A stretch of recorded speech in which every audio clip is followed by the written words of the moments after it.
and welcome back to the HorrorCultFilms Podcast, or in this case, Sodcast.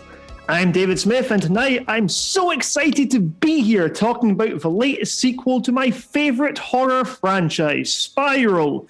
From the Book of Saw to give it its full, long, and awkward name. This is a series I grew up on, and I've watched all but one on the big screen. Now, after 14 months of not being in a cinema, I was delighted to go back. Joining me to watch it and now to talk about it, I've got my sometimes editor and all-time partner, Emma. Hi, Emma. Hi, David. Along with Spiral, we're going to talk about the franchise more broadly, along with the latest entry in another series we both love, Resident Evil Village. Please note that we will be including full spoilers throughout, so tread carefully. Before all that, though, Emma, what the heck have you been watching lately? Well, as you know, David, I've been watching The Fly and Friday the 13th, Part 6, Jason Lives, because those are both horror movies from 1986, the year of your birth. That's right, and somebody had a birthday very recently. Indeed. So, in addition to those films, we also watched Alien on the Sunday, but if we'd watched Aliens, then we could have kept the 1986 theme going. So what do you think of The Fly? Well, I'd never seen it before, but I am a massive fan of Jeff Goldblum, purely off the back of Jurassic Park and Thor Ragnarok. So I thought it was a bit brutal, to be honest.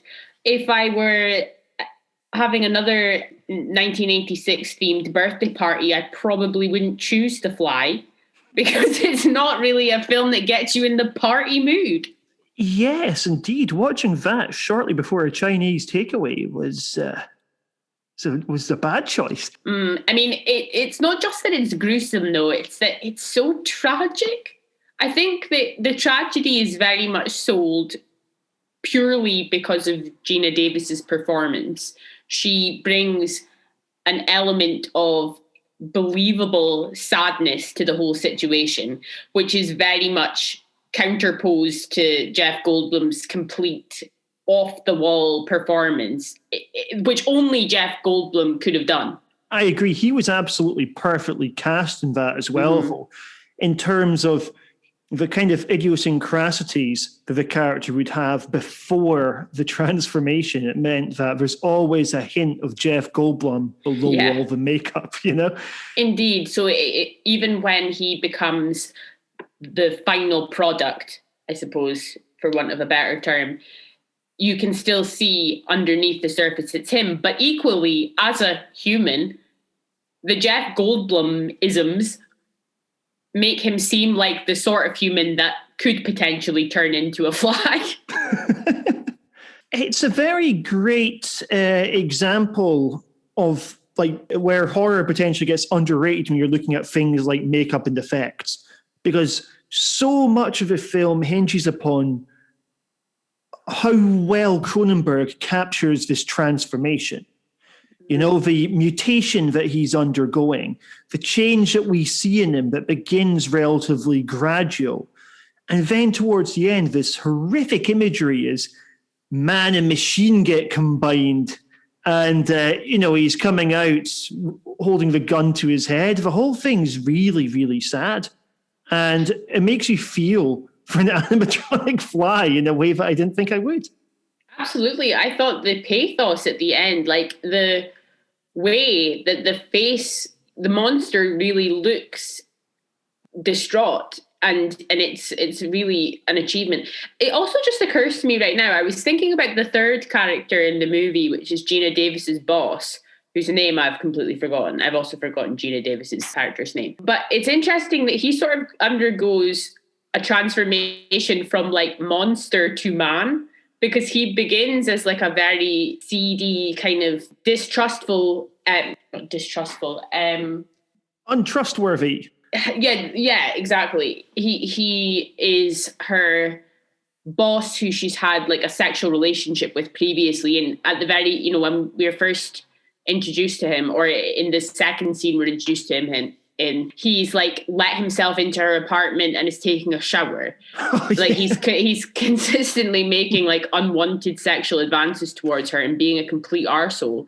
But by the end of the film, like he's undergone this transformation where he sort of gets a bit of a redemption arc, which really doesn't make much sense unless you think about it as sort of like the opposite to the sort of arc that Jeff Goldblum undergoes. I never saw it like that, and now I'll never unsee it like that. Now, what next? Oh, what do you think of Friday the 13th Part 6, Jason Lives?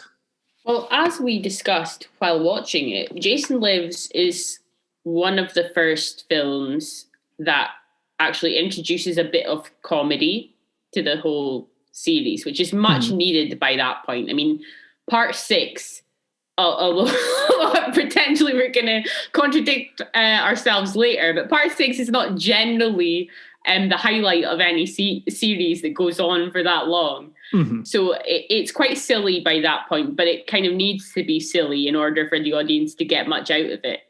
Yeah, I'd agree with that. I think for one thing the film lacks is any real sense of peril. I mean, Yeah. it's the only one that has any kids at Camp Crystal Lake, which should make Jason seem even more dangerous than usual. But it really doesn't. I think also it's lacking a really charismatic final girl. That being said, I agree this one is a lot of fun. I really liked Tommy Jarvis's return in it, even if the timeline gets somewhat sodded up as a consequence of him aging so much before Part 7 and Part 8, which you're meant to believe is taking place in like the year 2000 or something. But I think it's really fun. I think it's. I would disagree with you about the lack of charismatic final girl. First of all, I don't think Friday the 13th is really a series where there are a lot of interesting female characters, or interesting characters full stop, to be honest. With the exception of Friday 3, I can't really think of any other female characters that really stick out. But I think something that was quite interesting about Jason Lives is that you have the female character and Tommy Jarvis's love interest, who's so well characterized. I also can't remember her name. That might be more of a reflection of my name remembering abilities than any error on the part of the writers. But she is sort of the sexual aggressor. She's the one who kind of tries to get more involved with Tommy Jarvis, and I think the fact that she's like the sheriff's daughter also adds a little bit of dramatic tension. She's not particularly original, but I think she's watchable enough. She's entertaining, like her driving around in her Camaro or whatever car it is, when she pushes Tommy Jarvis's head into her crotch to like try and hide him from the police while she's like, speeding down these like windy country roads is entertaining. I liked her obvious daddy issues in it. It's like, yeah, I'm just going to go in and flirt with a prisoner. You imagine she just does this shit all the time. And I'm sure, I might have been wrong, but I think when we first see her as well, she's like wearing a gold necklace with like a sheriff's hat on it. Like, it's just a bit cringy. I challenge what you said, though, about the lack of charismatic final girls in the Friday 13 films. I mean, frankly, I think Alice in the first one's very memorable. I really like Ginny in the second one as well. Trish Jarvis in the fourth. There's plenty of them. I totally forgot about Ginny for this moment, but I actually agree with you. So I'll take that back, because I really did like Ginny. Cool, Ginny. I forgot about her. Basically, all the better films in that franchise have memorable characters. Anything else you want to talk about that you've seen lately? I mean, we could talk about Alien a little bit, but it sort of feels like just putting in a couple of sentences about Alien is sort of doing it a disservice. We'll probably do a dedicated Alien episode at some point. So basically, I'm going to keep stum on this one. But what do you reckon of the first one? I mean, I love Alien. Anybody that knows me that's listening to this will know that I prefer Alien to Aliens, and that this is a point of much contention in our relationship. It was in our wedding vows and everything. Alien, I just think it's Aliens does have horror elements. I'm not going to be one of the people that says, oh, Aliens is an action movie. Like, it is much more action oriented, but I think that's just partially because it's got a much bigger cast and there's a couple of different things going on at once, at least like early on in the film. But Alien to me is much, the tension is much greater. The fact that at the beginning of that series, we don't know that Sigourney Weaver, if you're coming to it completely afresh, it's not clear from the beginning who the protagonist of that film is going to be. And because of the way that Ripley is characterized as the sort of straight-laced one who's following the rules, one of only 2 women in the crew, and clearly has contentious relationships with a lot of the others who are put across as more comedic or more like fun characters, she's not necessarily immediately the person you root for, but you do root for her by the end. Like, she comes through as a survivor. Like, she's rightly celebrated as one of the most interesting, strong female characters from the horror genre, but also just from cinema in general. Like, Ripley's an icon. And I think that Alien is the film where we like get to see that journey from her going from being a worker, from being this kind of straight-edged person to really becoming like the heroine at the heart of that franchise. Yes, I completely agree with you on that one. I think it's a very enjoyable character journey, very enjoyable performance as well. It's maybe a film which is a victim of its own success, because you just think of how fucking creepy that monster would have been if you were seeing it for the first time in 1979. Whereas when I was growing up, everyone had all the toys and stuff like that, you know? There's already, in fact, when I was young, there's already like 2 of them when I was born. And, I witnessed parts 3 and 4 coming out as a kid. So it's maybe been overexposed over time, and that potentially makes us forget just how great an idea Alien actually is. And something that really sticks with me on rewatches, again, I'll be going to this another time because I'm sure we're bound to do a quadrilogy episode. I love the architecture of the ship in it. It's such a grimy look. This isn't like Star Trek or Star Wars or 2001 Space Odyssey where everything's really clinical and very bright. This is dark, it's murky. These are space truckers, basically.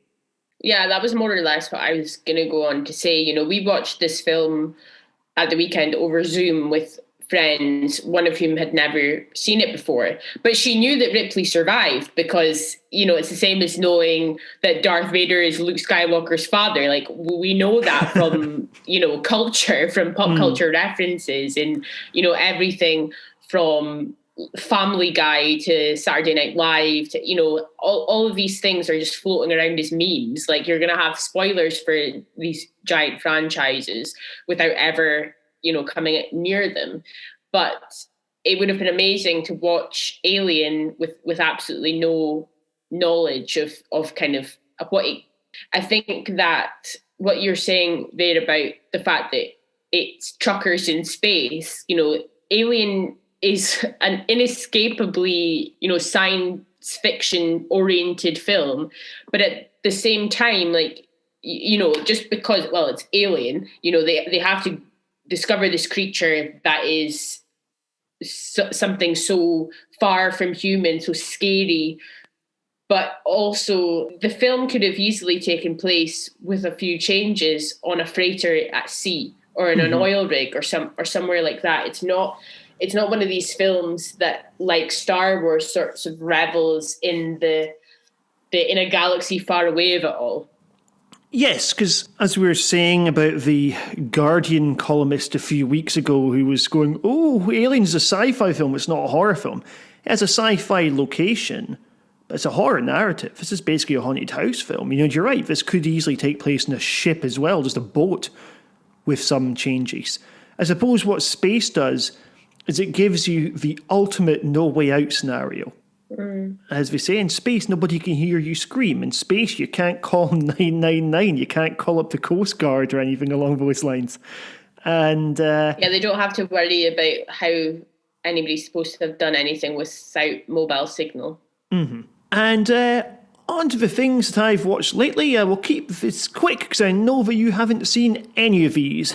Silver Bullet, based upon the Stephen King novella, or novelette as he was referred to it. It's a werewolf film with a really good sense of location, a pretty good mystery at its core, and just a very immersive atmosphere. It sometimes does get a little bit too Garth Marenghi's Dark Place for its own good, but at the same time it's a very underrated Stephen King outing. Speaking of underrated Stephen King, Cat's Eyes as well. Cat's Eyes. It's 3 decent, slightly connected short stories. We're all joined up by this journey of a very inquisitive cat that's wandering around America. All of the stories look great. They're a lot of fun to watch. This is maybe the lighter side of Stephen King. I think it was a PG-13 or 12 over here when it came out. And it's not really going into the blood and guts or anything. It sort of shows you, if needed any reminder, how versatile an author Stephen King really is. Very entertaining and just, again, so much fun. And then we also watched Maximum Overdrive. Maximum Overdrive is a hot mess. There's some goofy, fun bits, like, for instance, if anyone doesn't know, by the way, it's about trucks, or technology starts coming to life, but it's mostly just trucks. And there's a fun bit where all the trucks line up so the humans can start giving them petrol. It was made at the height of Stephen King's cocaine addiction. Supposedly, he was quite erratic when it came to writing. A lot of it looks very thrown together. And the trailer is such hubris, where Stephen King's on there going, hey, if you want Stephen King done properly, do it yourself, and things like this, undermining the many great directors who've dealt with his stuff.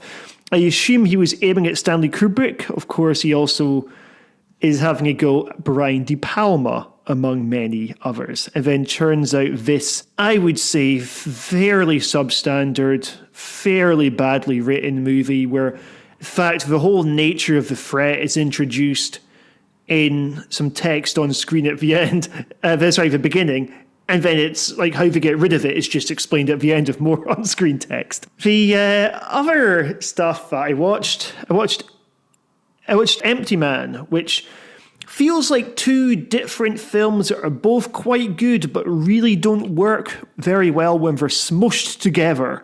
You've got a nice urban legend style beginning, and by that I mean it's about urban legends, not it's like the film Urban Legend.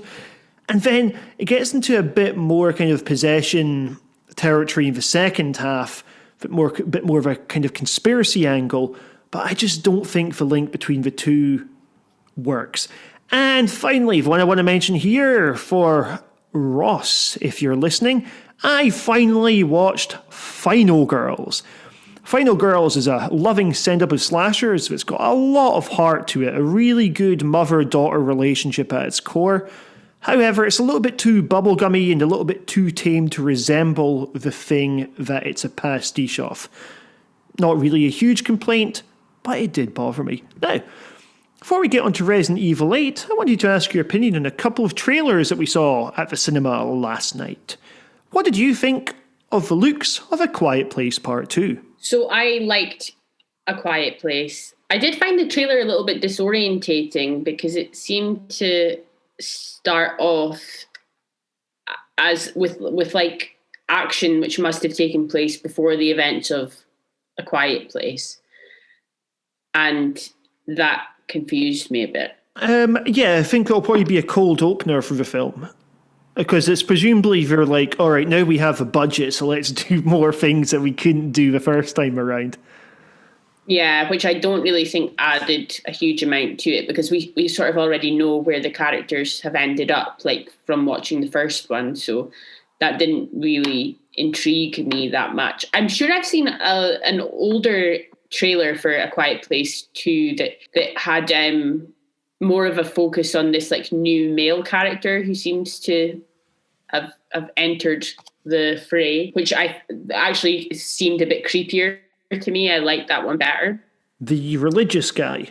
I don't know if he's religious. The guy that Emily Blunt and the family meet, and I'm sure the first trailer had a conversation with, like, they seem to have teamed up with this guy. Was the impression I got from the first trailer. Yeah, I got the feeling that he's religious. It looked like he's got a bit of a cult going there. I'm wondering if it goes in a kind of direction of like a cult that like worships the species or something along those lines. I wonder if it's going to end up being like that Netflix film that was a complete rip-off, although apparently was in development before it. Oh, that could be one of two. You could be thinking of The Silence or Bird Box. I think it's The Silence I'm thinking of. The one with the like pterodactyl type looking creatures. Oh, yeah. We've introduced the cult in the last third of the movie or something. Yeah.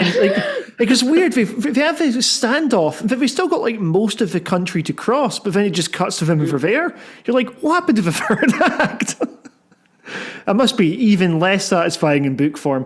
I mean, personally, I thought this looked quite good. I was not huge on the original Quiet Place. I think with this one, what appeals to me is the bigger scale, the idea of seeing what these monsters can do to cities, for instance.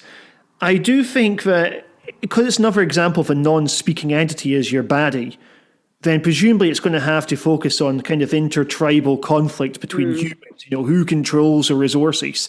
Classic zombie plot. Yeah, I mean, most of these sorts of films go down the sort of Malthusian competition for limited resources, and A Quiet Place Part 2 will probably do the same. But hey, we only have a week to find out.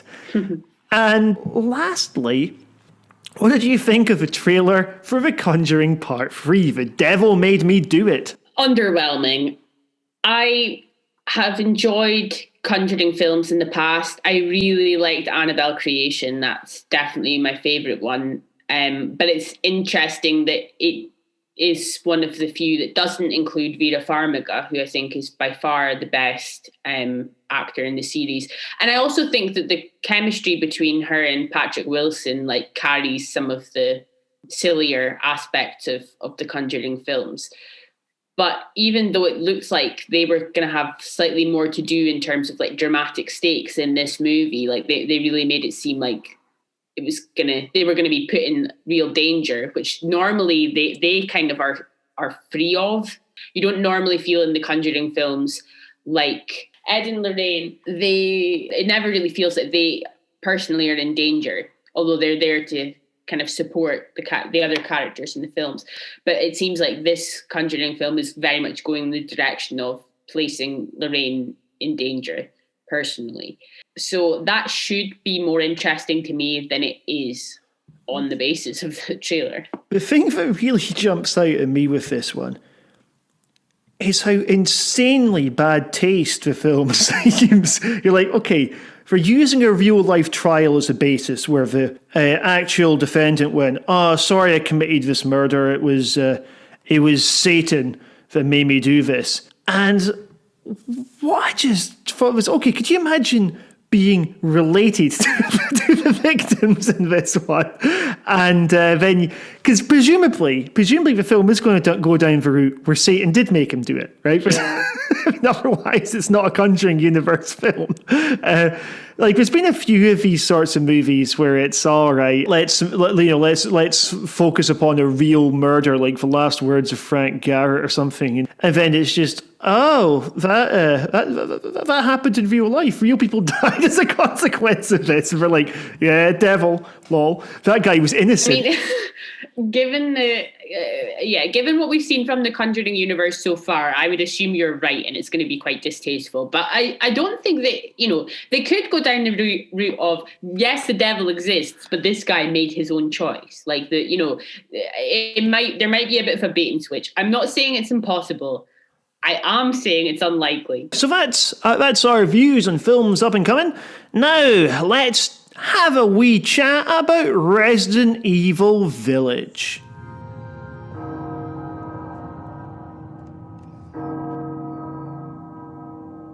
Castle Bell heralds danger. The bell tolls for us all. They're coming again.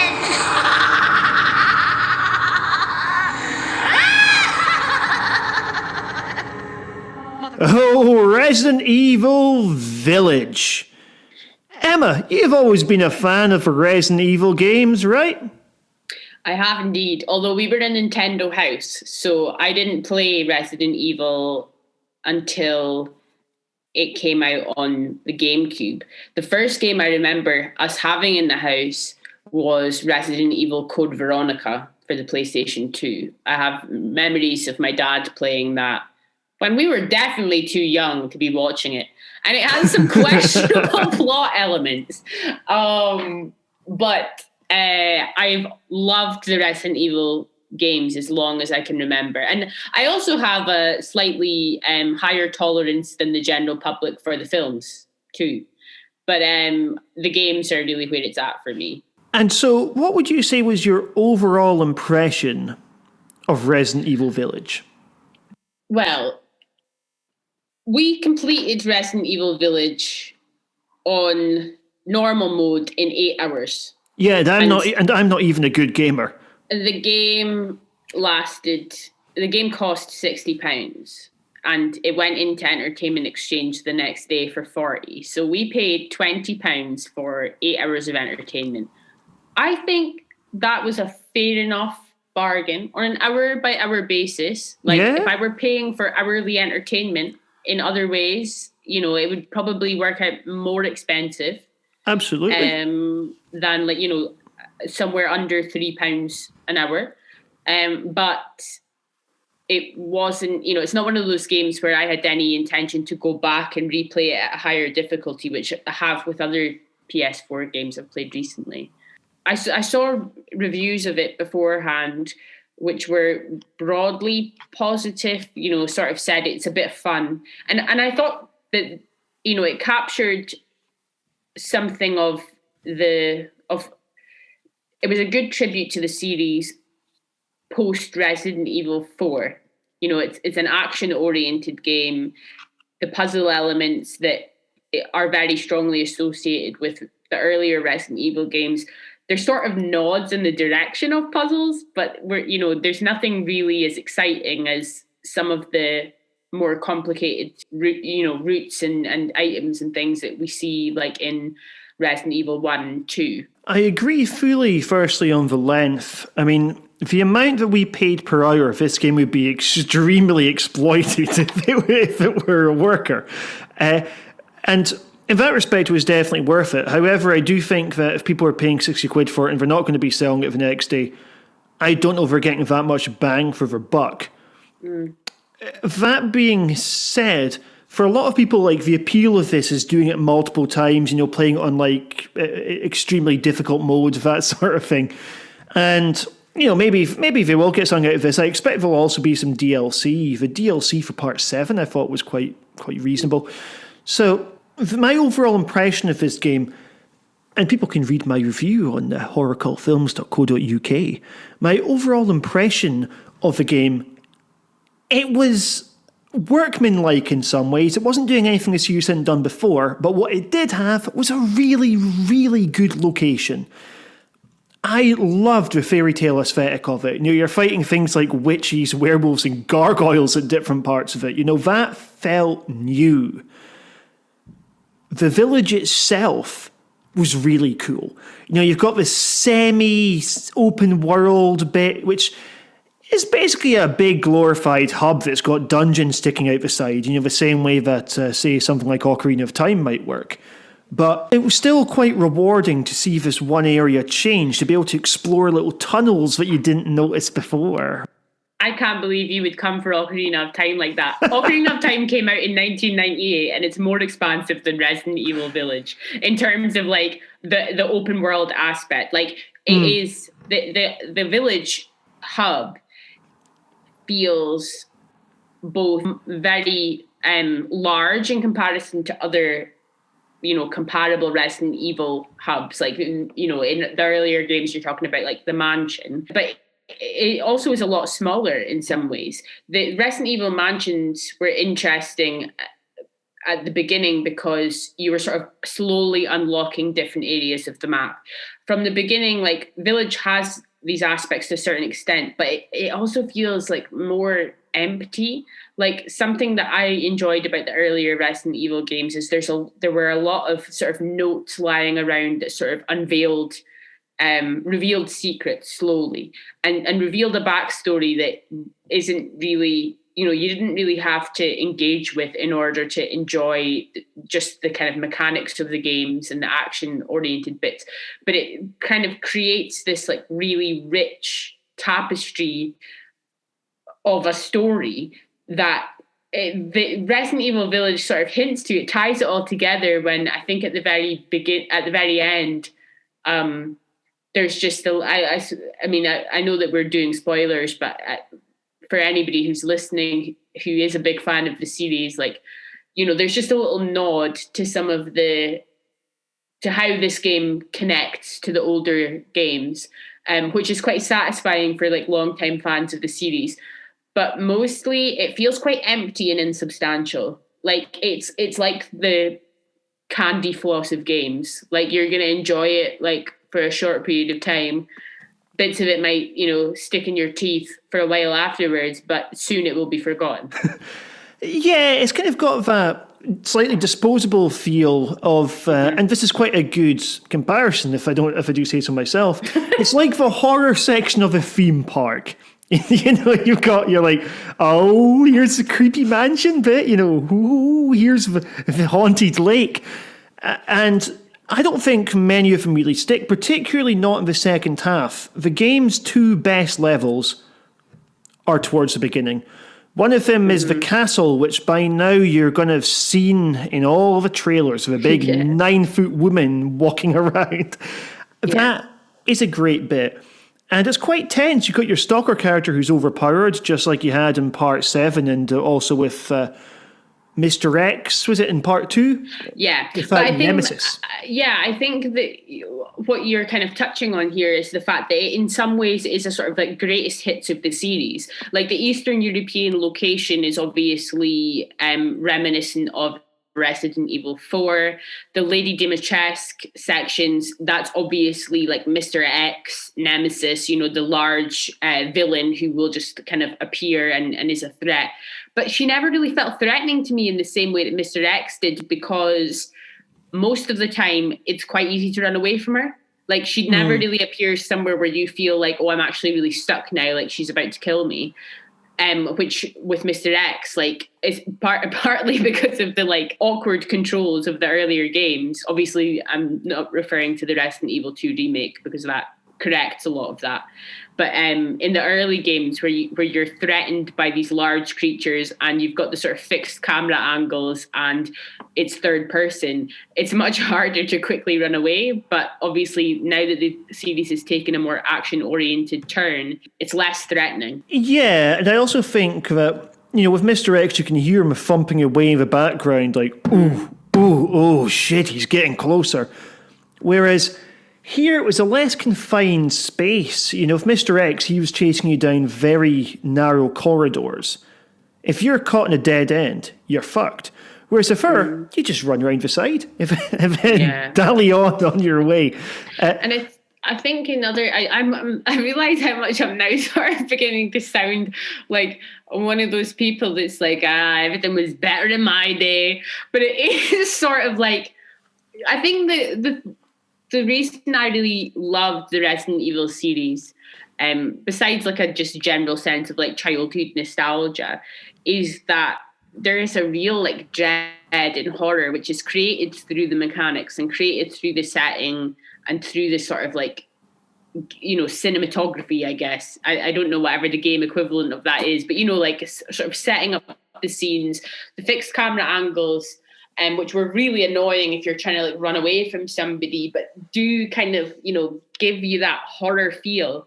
But the other really important element is resource management. I don't know about you, but I can't remember once running out of ammo in Resident Evil 8. Yeah, I don't remember that either. Towards the end, it gets very Wolfenstein. For plot reasons that, I'll be generous, I'm not going to give it away. For plot reasons, you end up being severely overpowered, I would say. And that takes away a hell of a lot of tension. It then starts to rely on you having fun mowing down all the zombies, all the monsters, which, don't get me wrong, it is fun. It's quite good fun. But it's not scary. Yeah, by the end, you sort of feel like you're in an arcade game. You know, it's not, it feels like you're on an on rails kind of shooter by the end. Or the zombie mode in Call of Duty. Yeah. And you know what? I didn't hate that. Like, I'm not, if that were just one element, you know, if that was one level where you feel like, wow, I can finally go to town on this village of zombies that has blighted me for these 8 hours, that would be fine. But it's the fact that you don't really feel a huge amount of threat up to that point. And compared to Resident Evil 7, like, you know, there's some pipeline dialogue at the very beginning of this game that sort of explains why our protagonist might be a little more equipped than he was in the first game to take on this like supernatural village of horrors. Yeah, one line that mentions his military training. Oh yeah, it's been a hard 2 years, all this military training with Chris. It's like, oh, come on, man. Like, there's some really, really awkward dialogue. But I mean, sometimes it is funny. Like, sometimes the game is, you know, it does feel quite tongue-in-cheek. It's a lot of fun. I think I just wish that there was more room for some of the, you know, older elements, some of the things that made the original games really great, because that's something that, you know, Resident Evil, I never really played like Silent Hill or other games that maybe were closer to what Resident Evil used to be like. But the mainstream games I've played recently are all like open world, or you're never cornered, you know, you never feel like particularly a threat. And there's something that those original games really captured and really did well that I haven't really felt in recent games that I've played. So if anyone has any recommendations, I would like to hear about it. Please do get in touch. I want old Resident Evil style games, but with 2021 graphics and loading times. There's one bit of the game that I thought was brilliant, and that's the Doll's House themed level. Being generous with spoilers here by not giving them. That whole section genuinely is terrifying. There's one really scary bit where a fairly underutilized form of horror comes into it, and then, like, you know, your character has to hide.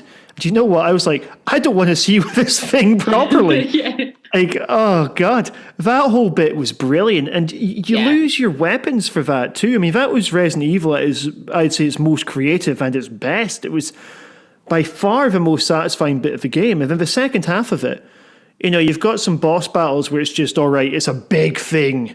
And you shoot it, you identify the weak points, and you shoot them off, right? All of the bosses are exactly the same. And although I agree with you that the dollhouse level was very creepy, and it was, you know, it was a high point of that game at least, it was so short, you know, like more of that game, you know, there's a swamp level, which kind of reminds you a little bit of Resident Evil 7, and also to a lesser extent Resident Evil 5. Like the water levels, but the dollhouse level is sort of, it also kind of reminds you of 7 and just some other like creepier VR horror games that have come out in the last few years. Like, it does kind of like actually reminded me a little bit of was it the sequel to Until Dawn?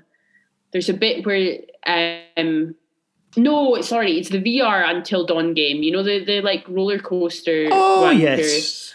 Yeah, the introductions to that, like some of the set pieces from that, actually reminded me a little bit of the Doll's House level. The Lady Dimitrescu castle is very, it is kind of like the old mansions. I mean, like some of the rooms look identical to the first mansion, but again, it just feels like they're kind of going through the greatest hits of the series. It sort of feels like if you commit to like one location, you're going to spend a lot of time in, and then, you know, you build that up as being really, really creepy, then that would, for me, have been a more enjoyable Resident Evil game. But like, you know, it was a lot of fun. I think people who like the games have nostalgia for the games, but don't really have the time anymore to sit and play through like a really long, really tedious at points, really frustrating game, would get a lot out of Resident Evil 8. The shortness thing I appreciate there's maybe with horror games, there's a need to make them quite streamlined because they tend to be based around big set pieces. It's interesting playing the Mass Effect trilogy right now, where you go, okay, one disc contains, or you got your install disc as well, but essentially one disc contains all 3 games. These games have campaigns that are roughly, if you're doing everything properly, about 30 hours each.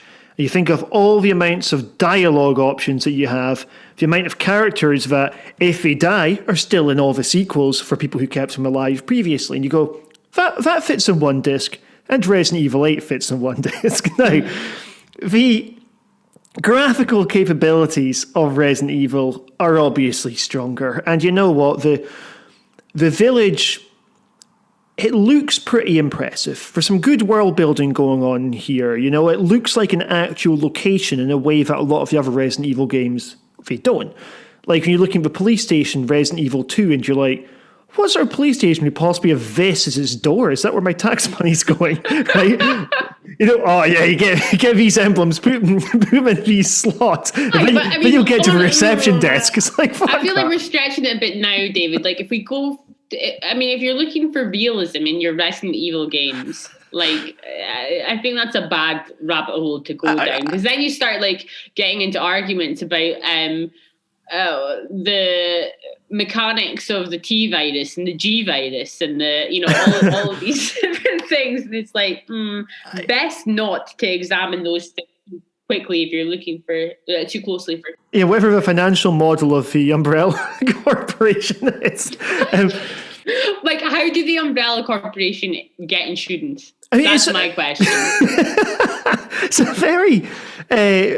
a very fortunate thing that they don't specifically say it's in Romania, even though we know it's meant to be Romania, on the grounds that it presents a fairly bad depiction of it. You're looking at a country which, in the 21st century, everyone uses an outhouse. Yeah, it's a weird sort of like completely timeless. Like in some places, you sort of feel like it's not happening in modern day, but by the end of the game, I don't really want to do any spoilers, but you feel like we are taken up to the present day. I mean, Chris Redfield is getting a bit long in the tooth now. I think the fairy tale part gives it a bit of license to muck about like that. And also the fact that, again, Resident Evil, Capcom, they're not expecting the Resident Evil audience to be looking for realism and cohesion. I don't think, like by this point in the series. Yeah, I mean, I think there was something about the 7th one that pointed towards a slightly subtler way forward for the franchise. I personally really dug the 7th one. I think the first half of it was especially tense. When you went to the tanker, it lost something. I think that was when it became a bit more of a streamlined shoot-'em-up. Yeah. But right up until the end, you did still need to conserve ammo. You did still need to avoid fights sometimes so that you didn't waste all your bullets or waste your explosives. And I think 7 was a way stronger game than this one. And 7 also, it wasn't open world. It was barely even semi-open world. But the world it created was very stylized. It was kind of Texas Chainsaw Massacre style stuff that we're seeing there. And, it showed that you don't need to be in Raccoon City for these games to work. Yeah, but I had to really stop myself from you introduced Resident Evil going, Resident Evil. That's the intro from I can't even remember which game now. That was the first one. Yeah, I've got fond memories of the first one. I remember I remember being about 10 years old playing it with people. We'd all be sitting around a sofa, like, ooh, let's go down that corridor, and then like leaping when the dogs or crows come in or something like that. Cerberus, and the hunters. Like, I know you said that you thought that the enemies were quite varied in this one, but I actually think they're not really. They just kind of look different. Like, they didn't really behave in very distinct ways. Whereas, like, even in the really earliest games, you had like the slow-moving zombies, is it Scarlet Heads? God, it's been so long since I've played the earlier ones. the Cerberus, the Hunters, like Plant 42, like all of these different, the sharks, there was lots of different like cool locations and enemies where, yes, you had to conserve your ammo. Like you more likely than not could be like killed in like 2 or 3 hits if you didn't kind of watch where you were going. And you had to be a lot stealthier and more strategic in your play. Whereas like, I think some of the newer games, you can just sort of like mow your way through. Mm-hmm. In fairness though, guns, you do feel pretty freaking powerful when you're wielding a shotgun in this game. Lots of lovely head explosions Crimson and stuff like that. Head, not Scarlet Head, it's Crimson Head. Crimson Head. Would use all sorts of creative editing to make that sound like you got it first time. Overall, this was not the best Resident Evil game that I played. But I certainly prefer it to... Not the worst either. Yeah, I certainly prefer it to ones like 5 and 6, for instance. And to be honest, fuck it. I'm going to say it. I prefer this to Part 4. Come at me, everyone. Oh my God. I don't know if you know what you've unleashed. I can't imagine that there's a lot of big like video game fans who are really into this podcast. I hope not. At the very least, we have Jim and Steph. Oh no, we have to worry about being doxxed now. Oh, aye. Well, Jim and Steph, I'm the one with the editing technology. So anyway, overall, decent game. Would recommend for a rental if there's still a way to rent video games. I don't think there is.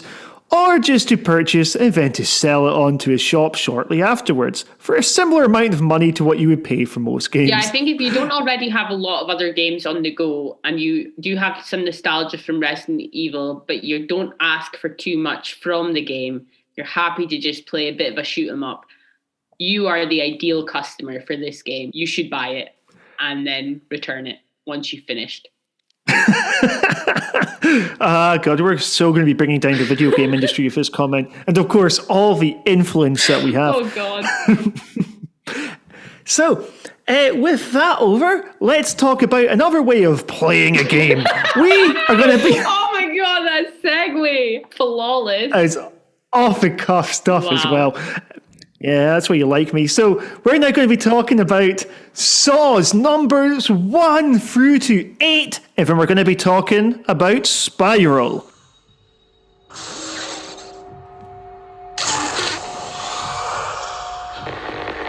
Hello, Adam. Dr. Gordon.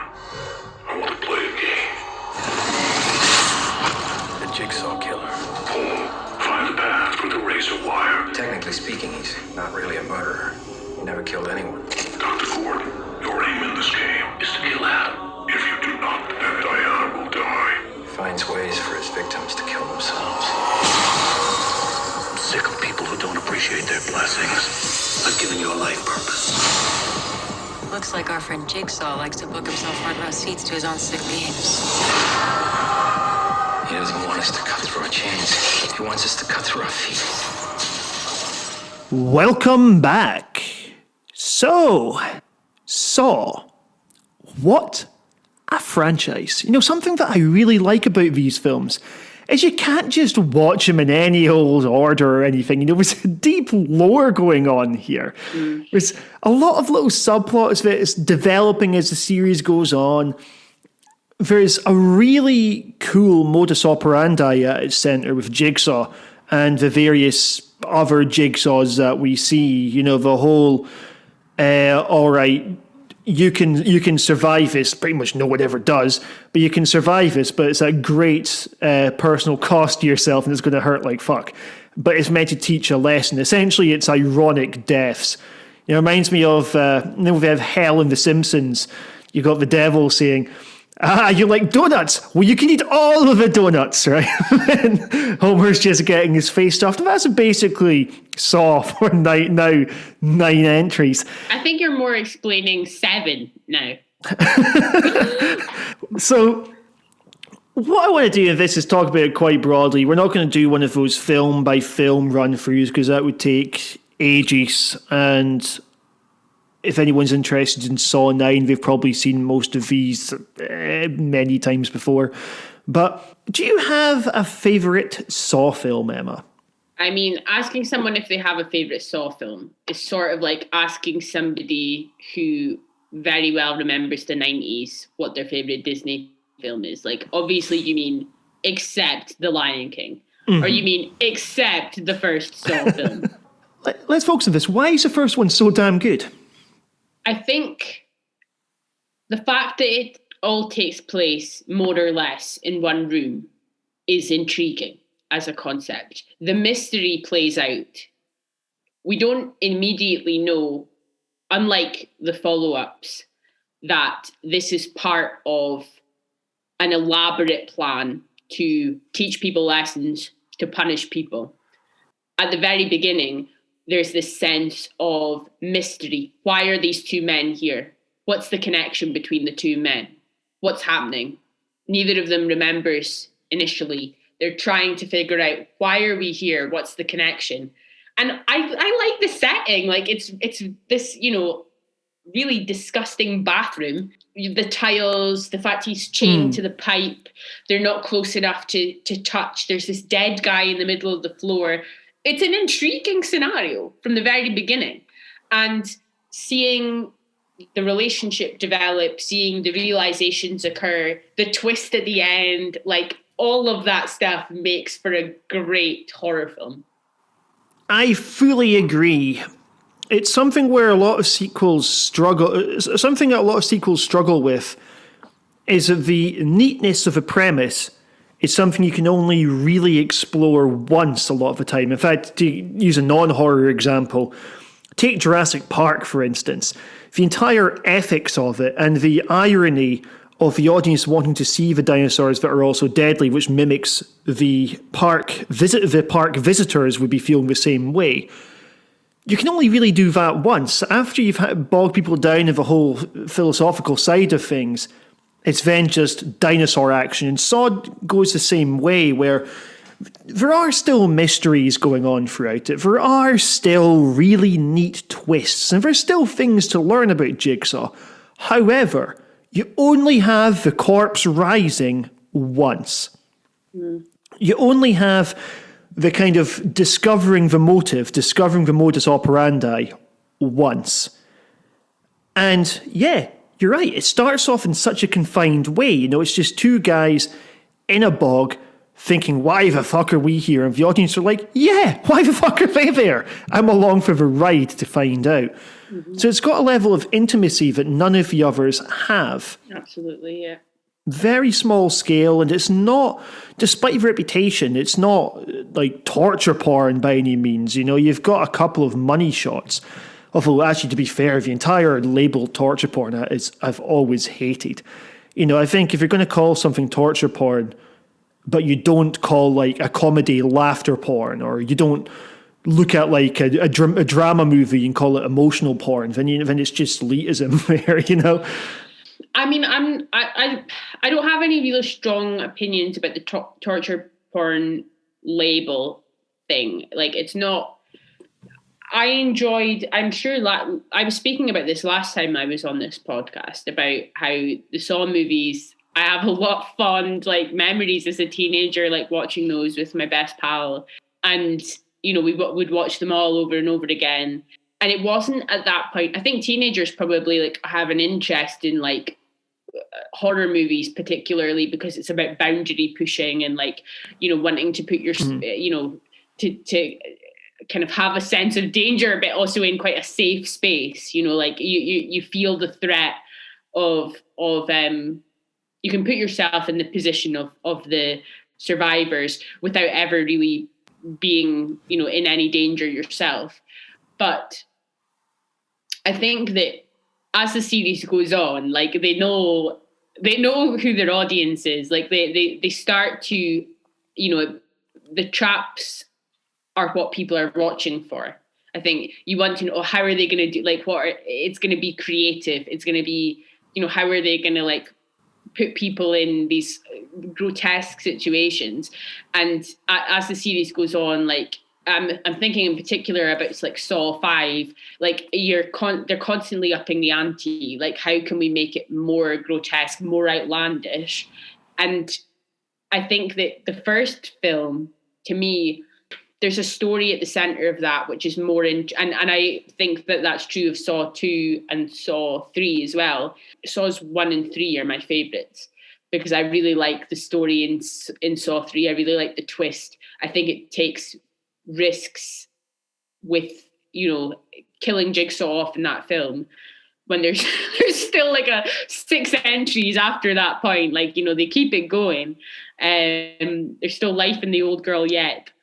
But the relationships, it doesn't become clear until the very end. There's that twist that the guy who's been going through the series of rooms and the doctor who is working to save John Kramer are married or were married, and that there's a connection between them that isn't clear until the very end. And it's just a nice little twist that, that's why I like the Saw films, because they were surprising. Like you felt the threat, like it felt creepy, but also because like you never feel like Jigsaw is justified in his actions, but there's a logic to it. Like you can imagine somebody who's pushed past their breaking point who decides to take on this sort of like strange vigilante role. And as the series goes on, and as more people kind of adopt the Jigsaw mantle, that becomes less and less easy to follow and more unbelievable. Yeah, I mean, from the start, like, Jigsaw is stupid as fuck if we take him at his word here, right? Because from the very, very beginning, Jigsaw's like, I've never killed anybody, right? But in the first movie, he puts someone into a position where they've got to take a bear trap off her head, and to do that, they have to kill someone, right? So someone's dying in that plan, right?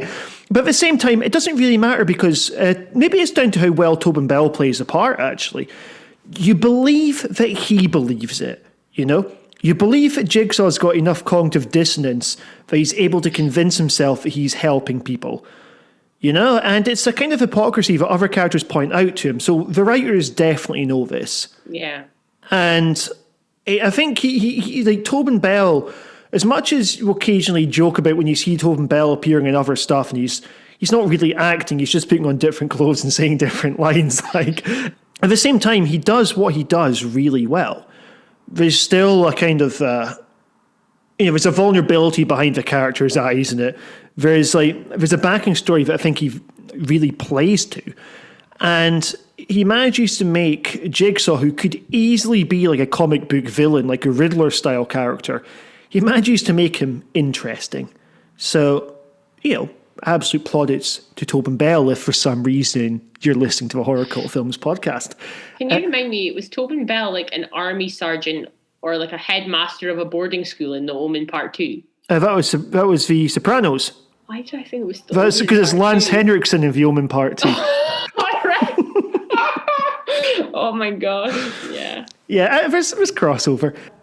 So, I think with the entries, I agree what you're saying. That the third one, the core relationships were interesting. I particularly liked what we're seeing as a conflict between Jigsaw and Amanda during that one. Definitely, yeah.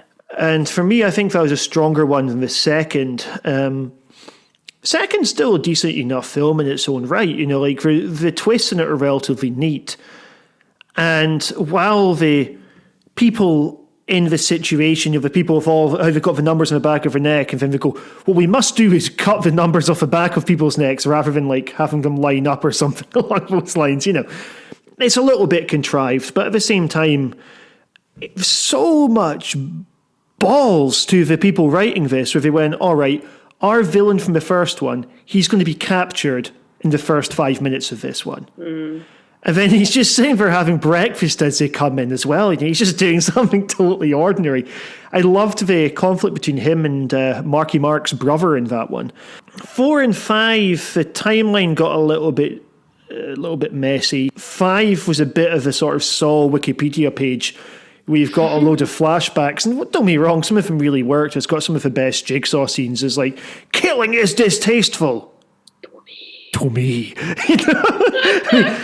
That short pause, that's like, I love he's bringing subjectivity into this sequence. Yeah. Every guy's like, killing distasteful. Fuck that, I actually quite like it. I think, for me, the key thing about Saw is that it is along with the Conjuring universe, it's probably one of the only two like really iconic like horror franchises this side of 2000. Like it's really iconic. Like Jigsaw as a villain is really iconic, and I really like the feel of some of the earlier films. Like, I don't think that I mentioned when you were talking about the ironic deaths thing, and I thought that your comparison is closer to like Seven than Saw. But actually, like some of the early Saw films, like they kind of remind me of Seven, like because of the way that it's, the sort of dark, dingy police stations, the moodiness is captured in those films. It feels like you are immersed immediately in a universe where things are dark, miserable, and there is no way out. Like even when you're not trapped in these rooms, like in Saw 2 and in the first Saw, and Saw 3 also, like they stay in similar locations, but even when you're taken out and you're in other people's apartments or you're at other crime scenes or you're at a police station, it still feels really claustrophobic. Like the whole universe is incredibly consistent, and it doesn't really feel like there's a happy existence going on for anybody outside of these torture rooms. Oh, absolutely, yeah. It'd suck to be in the world of Saw, where everyone's rightfully cynical in that world. Everyone's corrupt. Yeah. And everyone's a recovering alcoholic. And everyone's all quite miserable. It's a dark series. My personal favourite of the sequels by some distance is Part 6. Part 6 is amazing. Like, it is so weird to see a sixth movie, which should be playing it safe, and instead it ends up making a statement about how the American healthcare system needs to be abolished and replaced with a nationalized one because you need to take business out of Medicare. And you're like, yes! But you're like, how is this film, how is Saw 6 significantly to the left of the Democrat Party? How is Saw 6 a vehicle by which they're exploring a message all about helping save lives? And it's through the medium of a grotesquely violent horror film. Like, I love it. And the central arc, I would say, is the best in the entire series, even including the first one, where we just watch this dude, begins as such an asshole. Let's just deny them coverage and so on. But then, by the end, you really want him to live. He's earned his survival, damn it. He's had such a shit, day, however long this takes place over. And, you do feel like he's changed. I thought that those closing minutes were so powerful and angry. It was the best Saw sequel and so close to being the best film of that franchise as well, I reckon. I mean, in some ways, it's interesting. It took them so long to get to the point of, right now we need to blame the insurance company. Because, obviously, the very beginning, he's upset with his cancer doctor. He's upset with the way he's given that news. But then it's like, okay, by the sixth film, we're now ready to take on where the real problem started. It's kind of like what people say about Breaking Bad. If it had taken place in the UK, there would be no Breaking Bad. He would be happily teaching chemistry in a high school somewhere,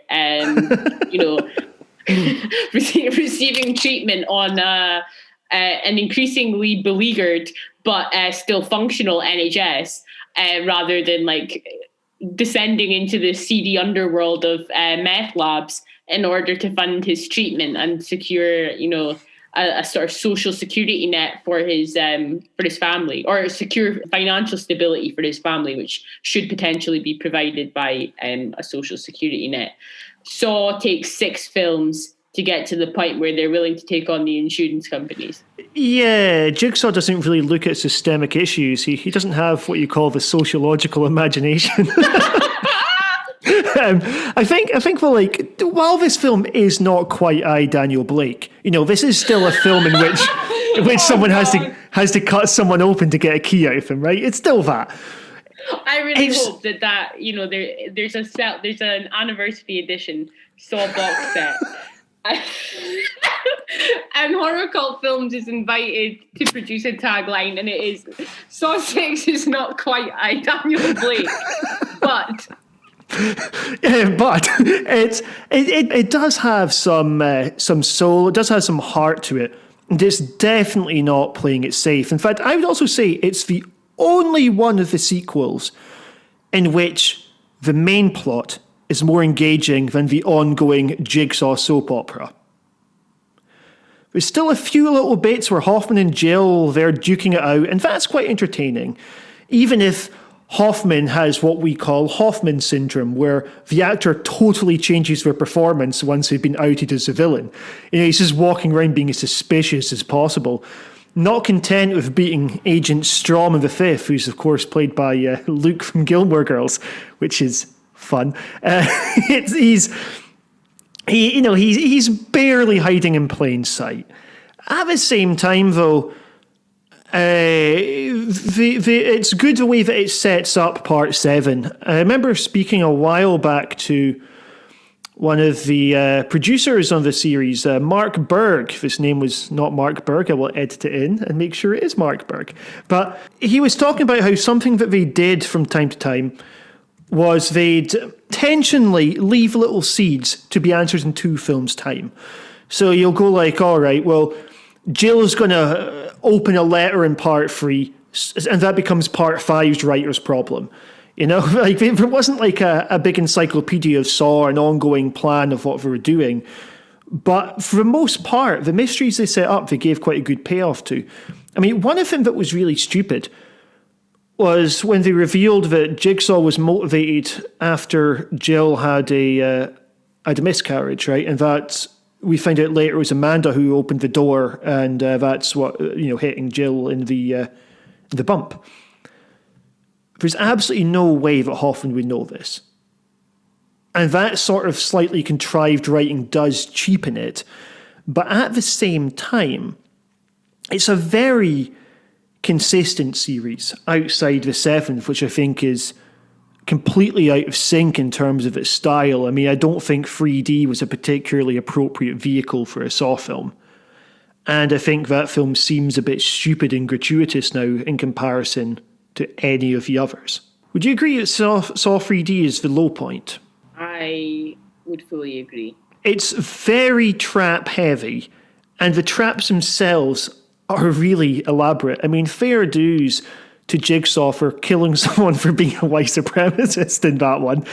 Given that he killed someone for smoking in Part 6, and it seems like it seems like he's getting more of a moral compass. But I also think that the 3D Saw is an example of where the series does actually depart from that feeling of claustrophobia, and the universe almost becomes too big. Correct me if I'm wrong, but I believe that the opening scene takes place in a sort of really crowded plaza. Yeah. There's a lot of people, and the more people that you involve, the less it feels like a Saw film. It doesn't have that same sense of location, of griminess, of it being dark and cynical. It sort of becomes an event movie almost, like a disaster movie at that point, which doesn't quite feel right for the series. Yeah, I think the 7th one is also the only one that I could kind of sympathise with people using the torture porn label about. Just on the grounds, the 7th one is the one where violence is definitely supposed to be fun. Yeah. Like with the others, it's still meant to be fairly horrific. I mean, I do still think the problem with the label itself is it's making a moral judgment on the part of the audience. Like, why are you watching this? You're like, okay, well, I can appreciate why some of this may not be to someone's taste. At the same time, I also don't have any particular interest in watching a rom-com where everyone lives happily ever after. Is that some sort of a sentimental pornography? I think people are uncomfortable with the idea of watching violent acts, because there's for some people an idea that, well, if you're getting some sort of enjoyment out of watching these violent acts, then that speaks to something that is uncomfortable about human nature, that people don't, we don't like to talk about horrific things that happen to people, and this is like a sort of dramatized and like a hyperbolic version of like violence that is played for entertainment. And I think people are uncomfortable at the idea of like being entertained by people's pain and misery. Yeah, I think that's probably what informs it. At the same time, one could apply a similar criteria to things like sport. It's got a similar kind of catharsis maybe to it. I think one of the good things about horror films is potentially about simulating things that you might find scary. I don't want to get overly psychoanalytic on what exactly is being stimulated when one watches it. But for me, they do tap into something that's relatively primal. You know, it's something that maybe that whole your fears from a distance. And generally speaking, most horror films will make violence look unpleasant. Most of them will be like the consequences of violent behavior, rather than going like, isn't this fucking cool? I mean, obviously you do get some like that. And, there are some where we definitely do have money shots, but the ones which rely on money shots tend to also embrace a kind of comedic psychopathy about the world. I'm thinking of stuff like Hatchet here, where like, you watch someone being yanked out of her body's spine first or something, and, it's supposed to be funny, and it is funny, but then the Hatchet films never play themselves for realism. I also just sort of think, maybe it is a slightly dark side of humanity that makes people want to watch these, but, it's about the sports comparison. Dana White, the guy who runs UFC, I remember him pondering the popularity of UFC. He goes, long before man chucked a ball to another man, two men started fighting, and then one of them sat on a rock and watched. And maybe there's something like that to horror films. Jigsaw was, of course, the last revival that we had. And for me, I really enjoyed this one. I thought with Jigsaw, it's a shame that we're probably not getting a sequel to it. I mean, it's been 4 years and now we've got a new timeline, so I don't think we're ever going to see what would happen next with the new Jigsaw. But something that did really well was, as an audience member, it made me feel like, a bit unsafe in the hands of these directors. In fact, it was two brothers that made it. It's like Wes Craven said, you have to fear the director. You have to think that anyone can die or something unexpected has to happen. And with that one, you got 3 plot twists that happen within 10 minutes. All of them land. And I reckon the moment when we see Jigsaw again, and spoiler territory here, but I did say at the start, the point we see Jigsaw again, for some reason, it never even occurred to me that this is taking place in the past. Despite that it does play it completely fair, there are huge clues throughout the course of that movie that this is taking place in the past. But it never entered my head. And then it's I'm like going, why is Jigsaw there? Is this like his twin brother? Did someone stop his head being cut off and sew it back on? What the fuck is going on? Right? And then you find out later, and it's like, of course, it's that rug pull moment that the series, that's a series at its best, that sort of thing. So, yeah, I thought Jigsaw was wonderful. I know that you can't remember Jigsaw in the slightest. I remember nothing about Jigsaw. But it's, it is a respectable way for the franchise to go. If you're listening into this, Mark Berg, I think you should produce another Jigsaw film. Jigsaw Part 2 for the fans. So anything else you want to bring in about the Saw films while we're at this?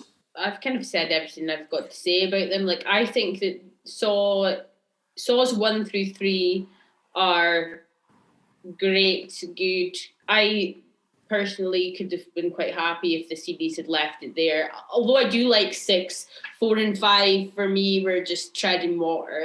I didn't get a lot out of them. We spent one weekend watching all 7 at that point Saw films. A weekend? We spent one day watching all 7 of them. Yeah. We started early. We watched the first at least 5 of them in the daytime in a sweltering flat in Whitechapel, and still I enjoyed that experience more than watching the later ones when it was more suitably spooky and cool, because it was just like all series do, by the time you get to film 5, 6, 7, generally speaking, it's very unlikely that you're going to be surprised or interested that there's going to be anything original or new. I did like the sixth one, but I think it's the exception to the rule. Cool. Something else I want to add just before we move on to our feature presentation is Spiral is the first one since the first film. That's a terrible sentence. Spiral is the first one since the original film to have used a pun in its title. Because in Spiral, we're watching a character unravel, we're watching him spiral out of control. Whereas in the first one, what it does quite knowingly is it's using, of course, the name Saw as a play on voyeurism, because Jigsaw, he gives himself a front row seat. And it's almost like it's kind of ironically preempting all the voyeurism debates that the sequels and some of the compatriots like Hostel or Devil's Rejects will inspire. But for me, Saw series is my favourite franchise. Bit of bias, but hey, they're great to watch with cinema, they're great to watch with people, and I just love that nothing is truly forgotten about in these films. Anyway, on that point, let's talk about Spiral. Will Spiral be something that you quickly forget? All available units, officer down. That was just a diversion to get us out of the precinct. I need everyone on this case. It could be anywhere. It could be anyone. We're gonna tear this city apart.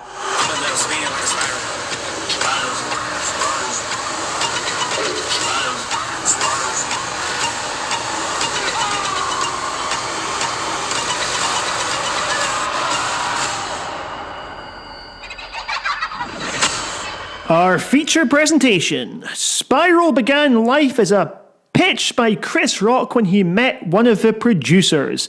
Presumably a labour of love for him. After all, he worked way harder on this for less money than he'd usually get, since he was apparently doing all-night rewriting and also took the role as a producer. And what he's come out with is a genuinely quite new direction for the series to go in.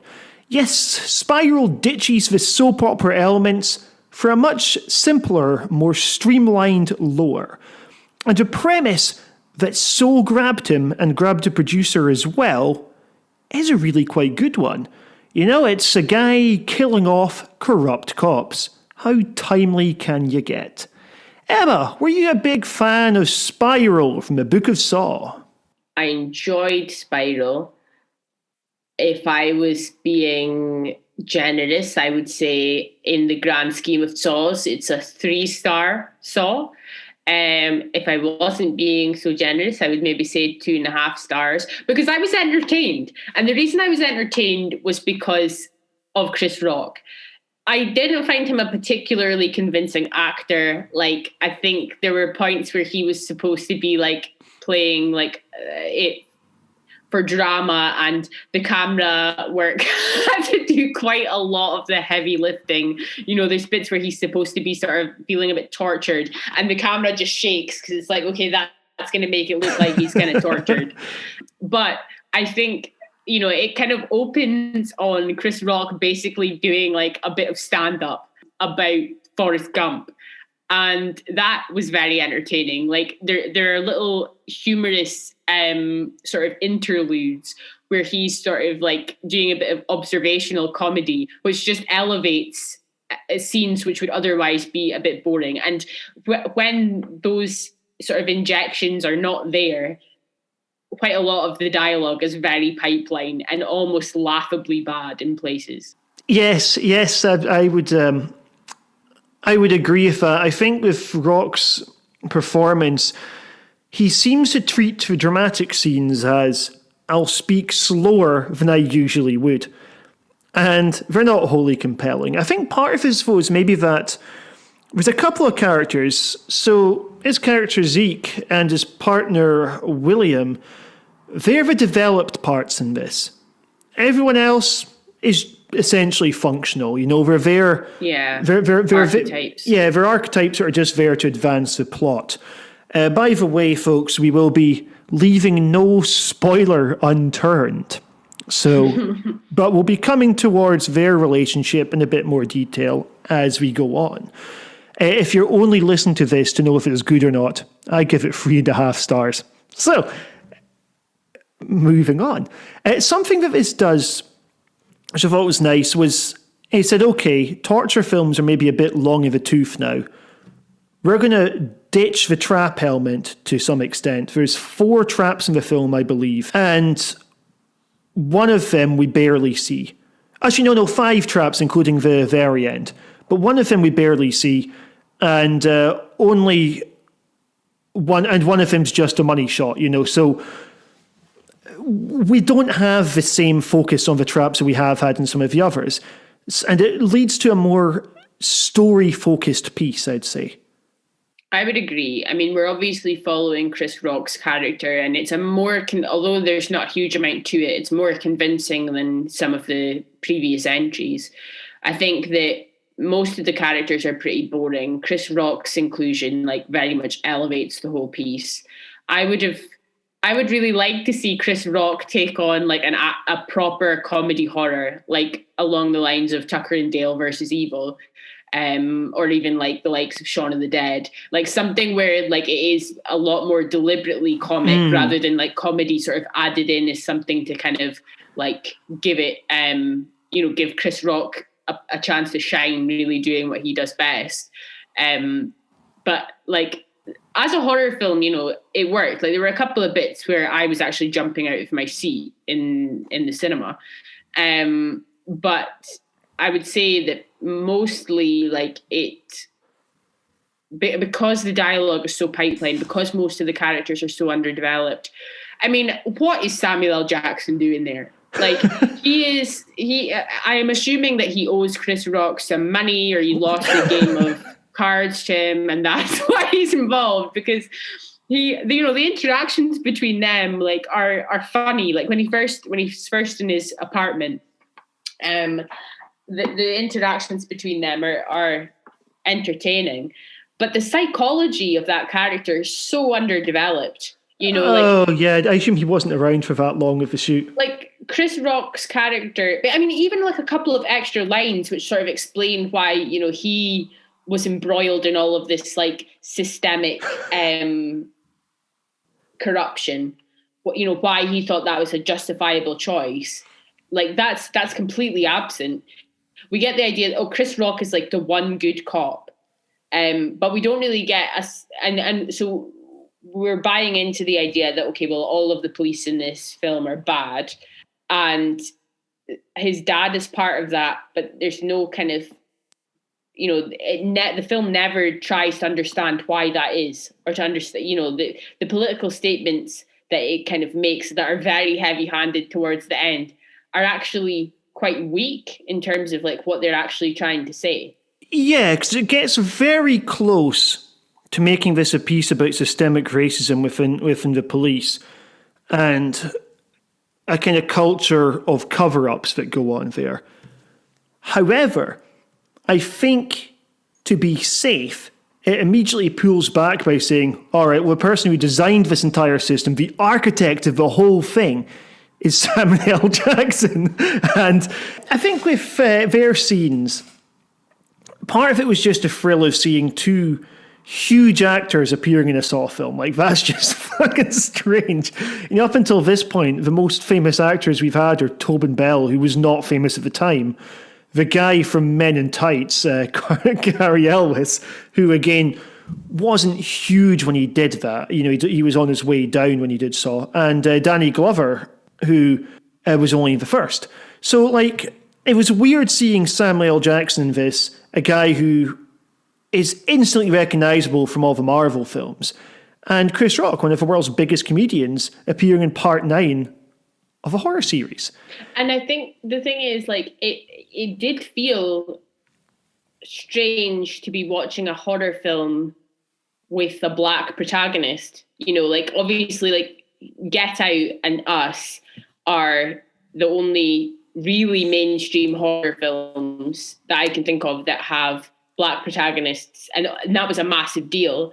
And the fact that there's a Black protagonist in a Saw film is, it felt like, oh, this is quite rare, but also you're just kind of thinking, why is this not more in place? Yeah, and while I don't think it really went into sort of politics of law and order or anything like that, it still added a new dimension to the film. In fact, the whole feel of this film was quite different to the others. I liked that we had a lot of incidental dialogue going on in here. You had stuff like the characters just shooting the breeze about Forrest Gump, for instance. You've got a bit more kind of context for Chris Rock when you would a standard protagonist. It was the most character-centric film since the sixth one, and it's certainly one of only about 3 or 4 that I would call character-driven.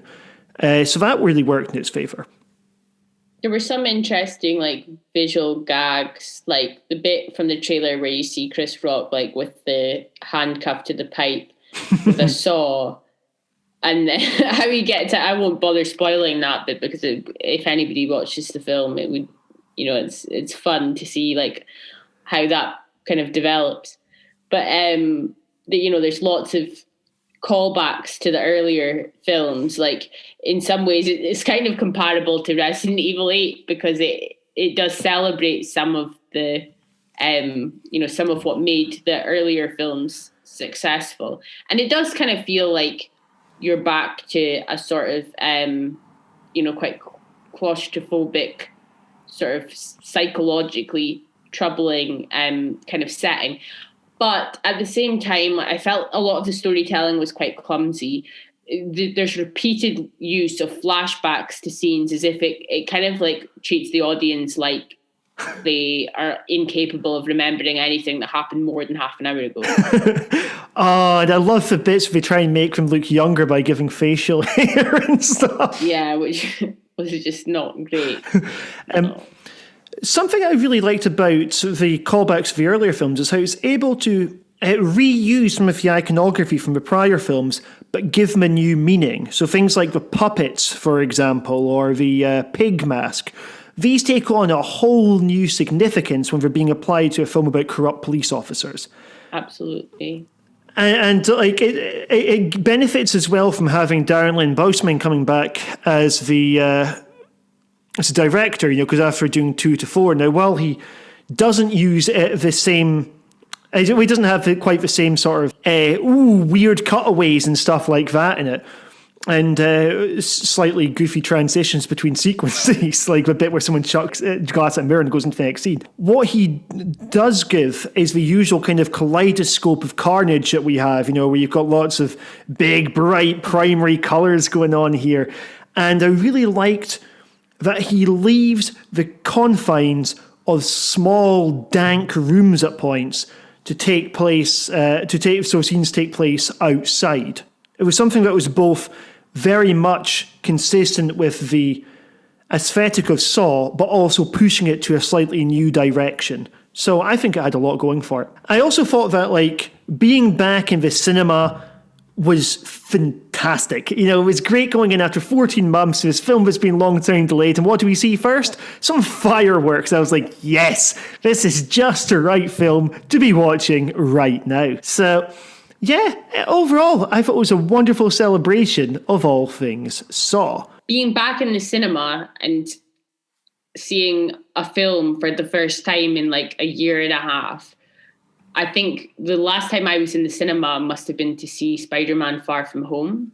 I don't think I'd seen anything since then. Was a much more sort of emotive experience than I had maybe anticipated that it would be, because it's one of those things where there's a lot of things in the context of the pandemic that I think you take for granted or took for granted from before. Going to the cinema was at that point so easily done. And I would say I probably went less than once every 3 or 4 months.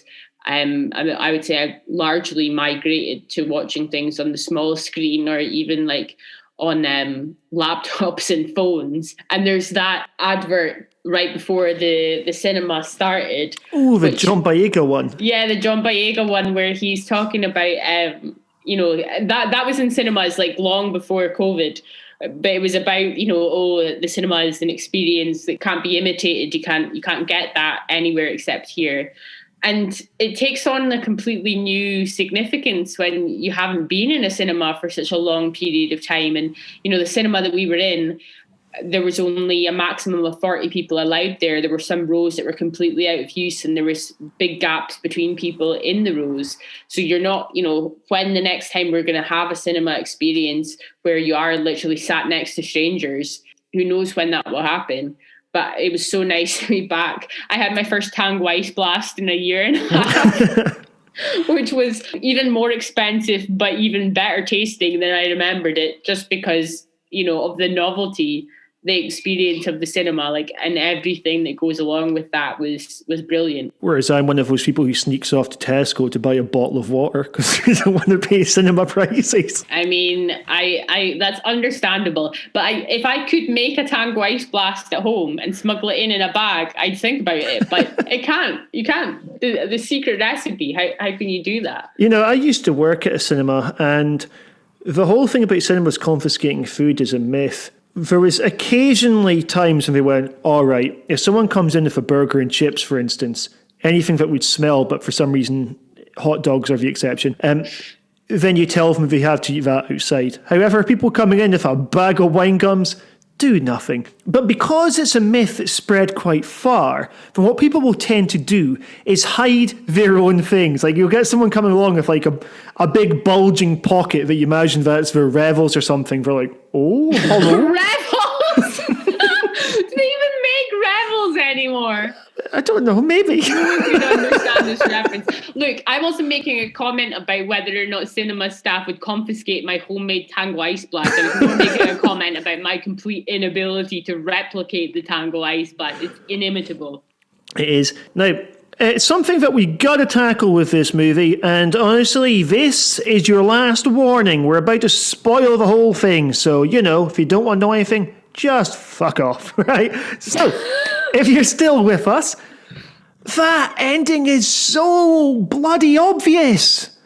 About 10 minutes into the film, I turn to you and go, William is obviously the new Jigsaw. And then throughout the course of it, I was trying to convince myself it's something else. I was like, no, that's too freaking obvious.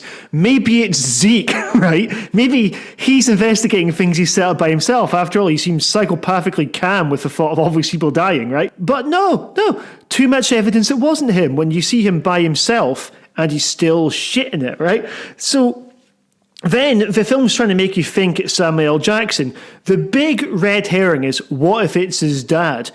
No, of course it's not going to be his dad, right? Because that would be even more obvious than it being William.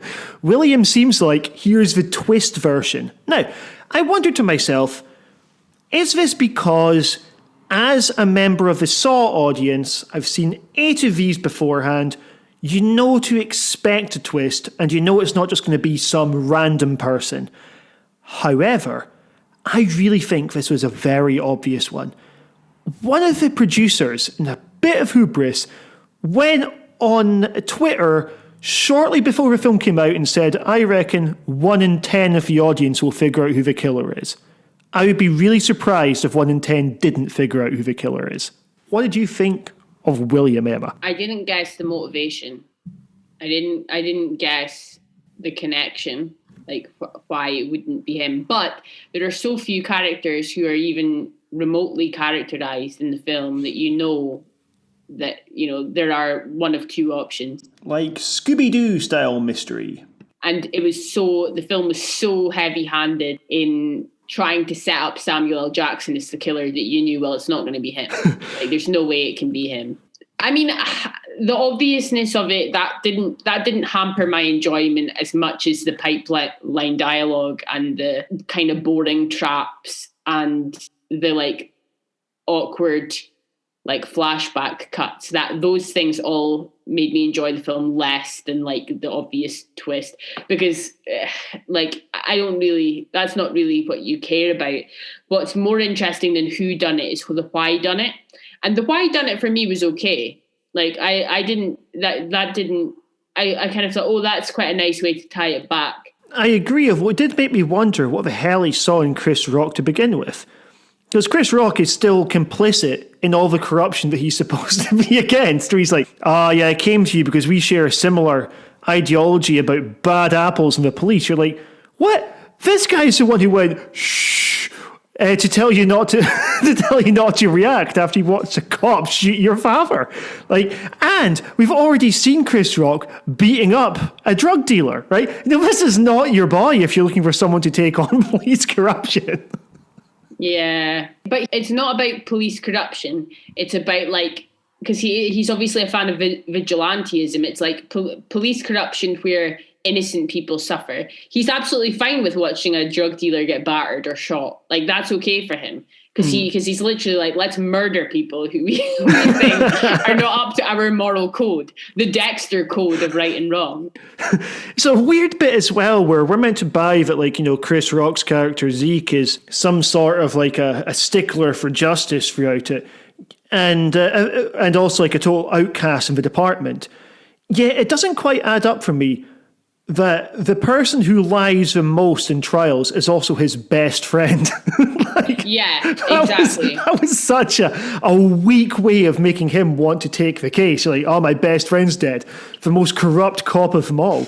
Although his death was amazing. It was a nice opener, yeah. I think, like, this film was better than the sum of its parts because it is enjoyable. And most of the parts are not great. Yes, yeah, I'd agree. It's one of those things, the more you think about it, the less you potentially like it. But at the same time, you know, for something that's punchier, funnier, and more angry than other entries in the series, something that gives a new kick to something like a property that's now, 16 years old, you know, it's impressive.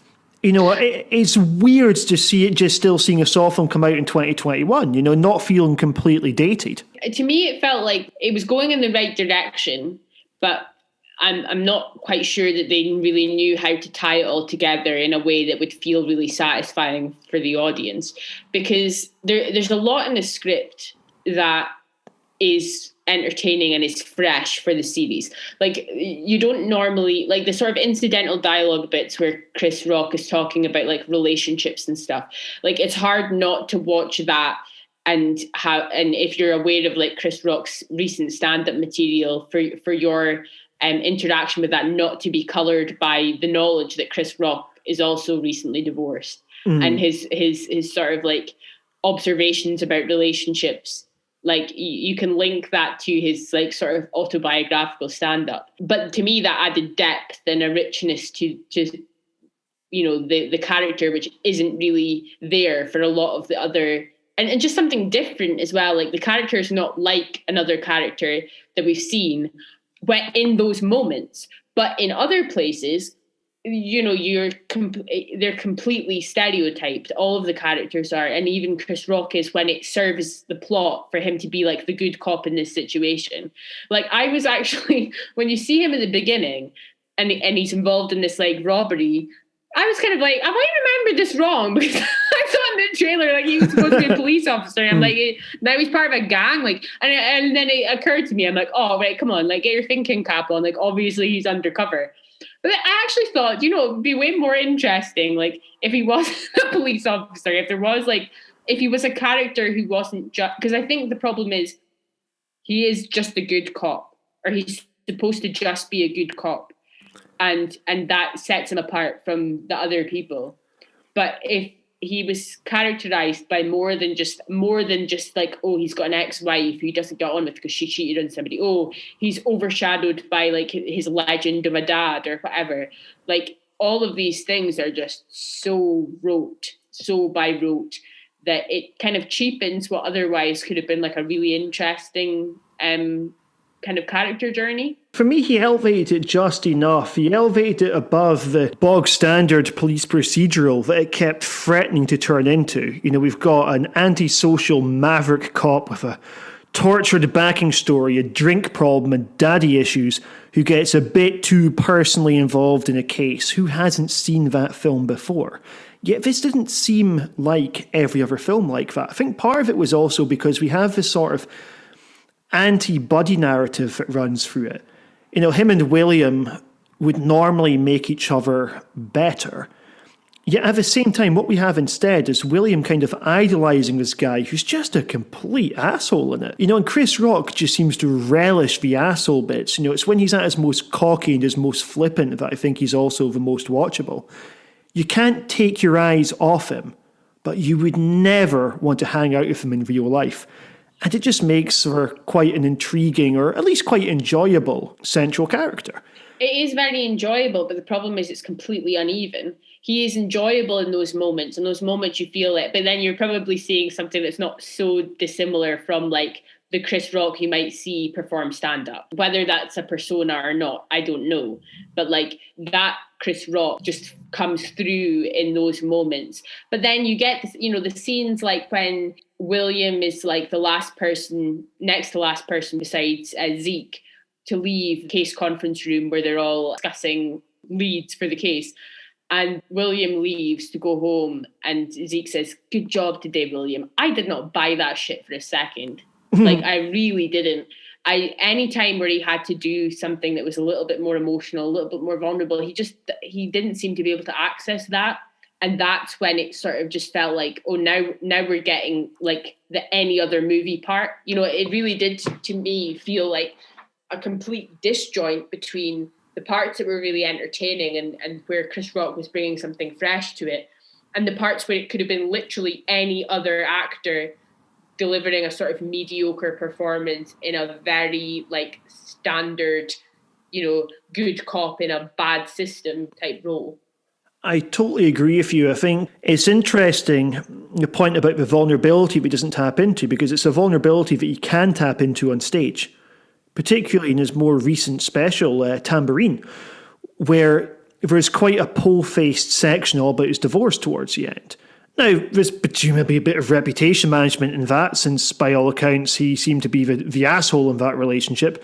But at the same time, taking it that the stand-up performance is still that, a performance, it's strange that he can't do that when he's working with this material that we know that he was integral to the writing of as well.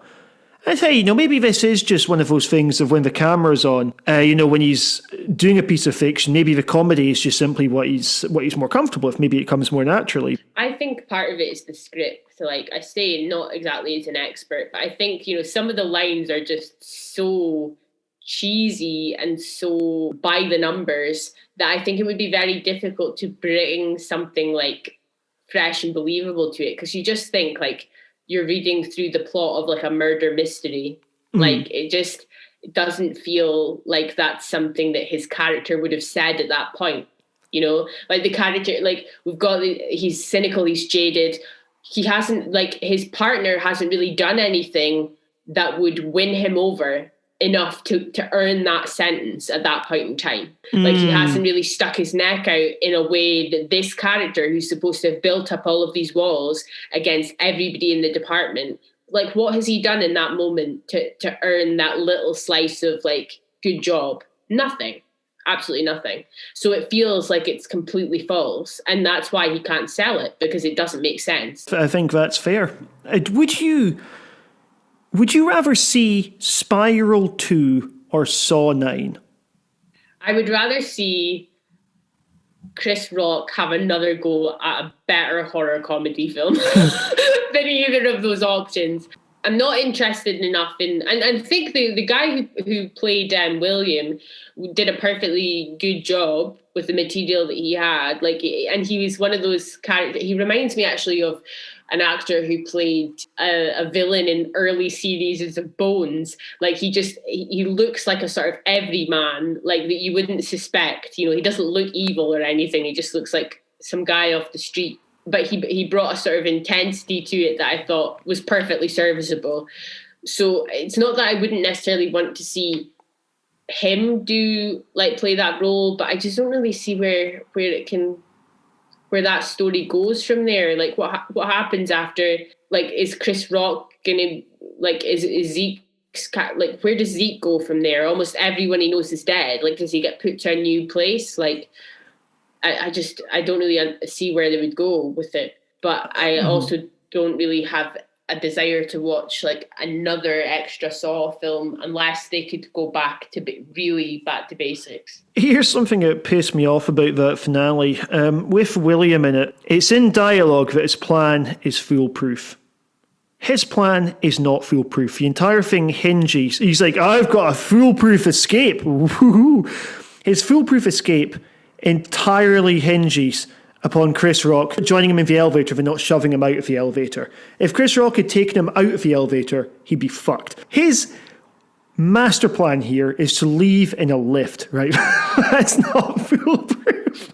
I know, in a building that he is called a SWAT team to. That, like, they're not going to be monitoring the exits and entrances of that building. Yeah, I like the idea that every single cop runs in with absolutely no one outside of a gun.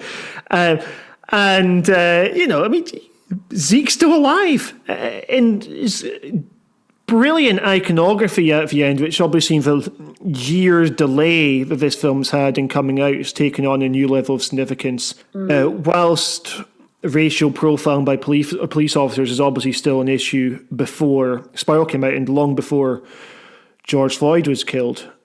At the same time, there's something about that ending coming out now that I think gave it a power that it would not have had. I just wish the final act had been stronger. I wish that final act had been more fast-paced. It lacked the urgency that previous ones have. He comes in, sees there's no unmasking. It's just William's just hanging by a table, and he's like, you betrayed us or whatever. And William's like, gives him a gun and says, follow me. I think there's a lot of like interesting visuals and interesting beats and the beginnings of an interesting character.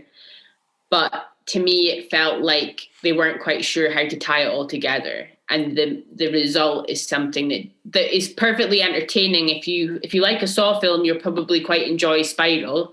But it's not interesting enough or exciting enough to pull in anybody that wasn't already going to watch it. I wouldn't recommend it to somebody that isn't already a fan of the Saw films. If people thought the previous Saw films were too tortury, they might get something out of this one because it's less torture than the others. But at the same time, yeah, this is exactly what's said in the tin. It's Saw coming back. And, for me, that's not a bad thing at all. One very last thing I want to say about this film, the guy who plays William, who I've never knowingly seen him in anything else, but I believe he's a recurring part in The Handmaid's Tale. Because he's a man, I assume that he plays one of the villains in that show, but I've never watched it. I just know it by reputation. But from what I've heard, he's a big role in it, so him being in this film is quite a big deal. And, maybe we do have a new horror icon. I personally liked the new Jigsaw. I liked hearing the new Jigsaw's voice. Actually, I quite enjoyed that. And, if it's between him and Logan in a toss-up, I'd rather see this incarnation of Jigsaw than Saw Part 9 coming out. But a large part of that is because I assume this version of Jigsaw comes with Chris Rock as well.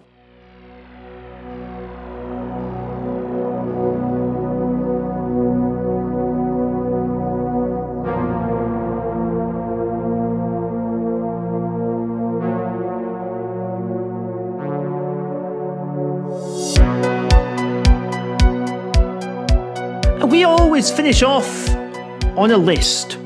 So I have got a list here from Screen Geek. And Screen Geek are ranking all 9 Saw films. Let's see if we can figure out what the order is.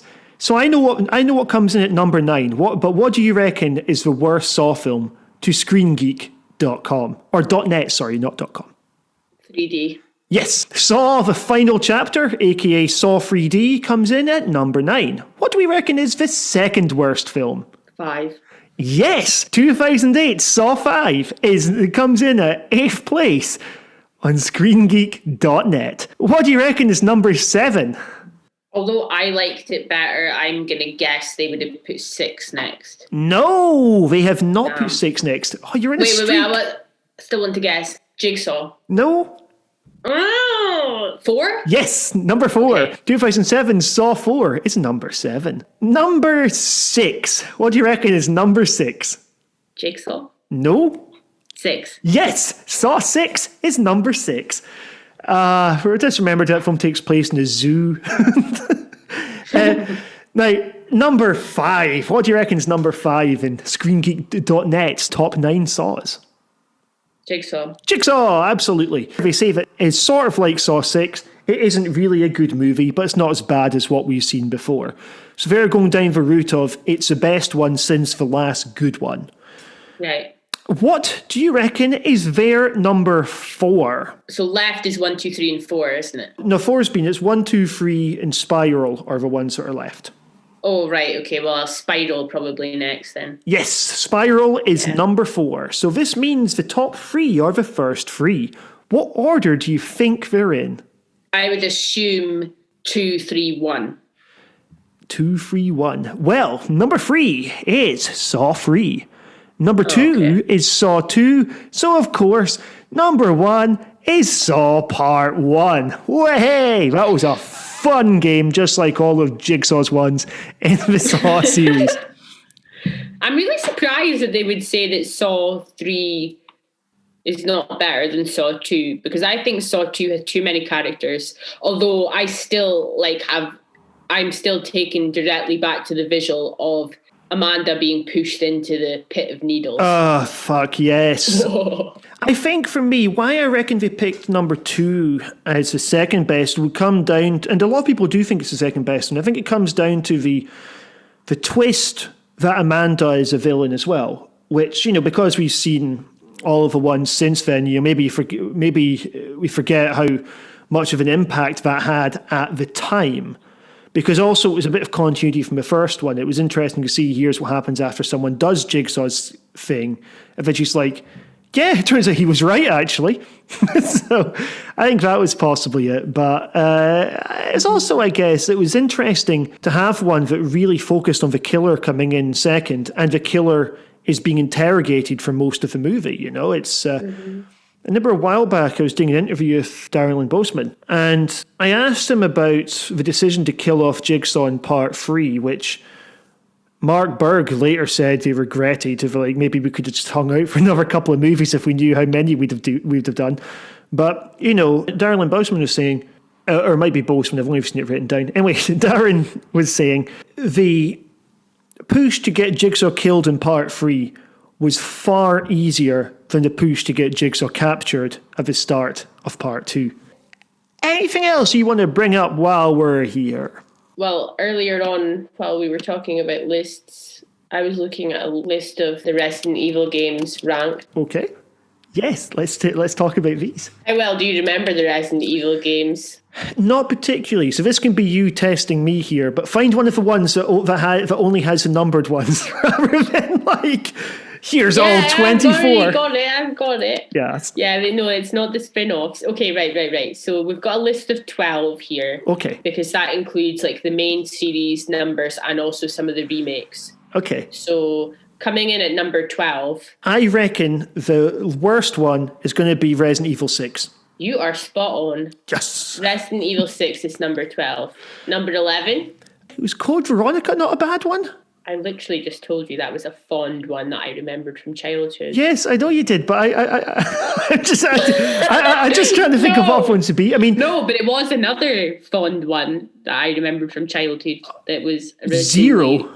Yeah, released on the GameCube. Resident Evil 0 is second worst. Although this list is from Tech Radar, and they have been reasonably kind even to Resident Evil 6. They're not really ranking them in terms of, this one's really rubbish. Can you guess what number 10 is? Number 5?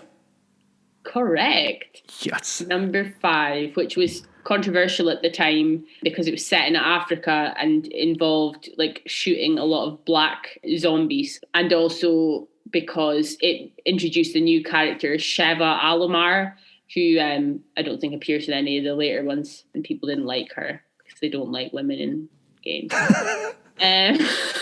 Number 9. Let's see. Okay, so I think I know what the top 5 are going to be. So I'm just trying to think of the other ones. It's not one called Apocalypse? No. Resident Evil 3 Nemesis. I think you're thinking about the film. What was the one that was set on a boat? I thought that was called Apocalypse. Was that not like Resident Evil Revelations or something like Yes, that's the one. Yeah. Apocalypse Revelations. That's my mix-up. So no, Resident Evil 3 comes in at number 9, and Resident Evil 3, the remake, which was from last year, that was number 8.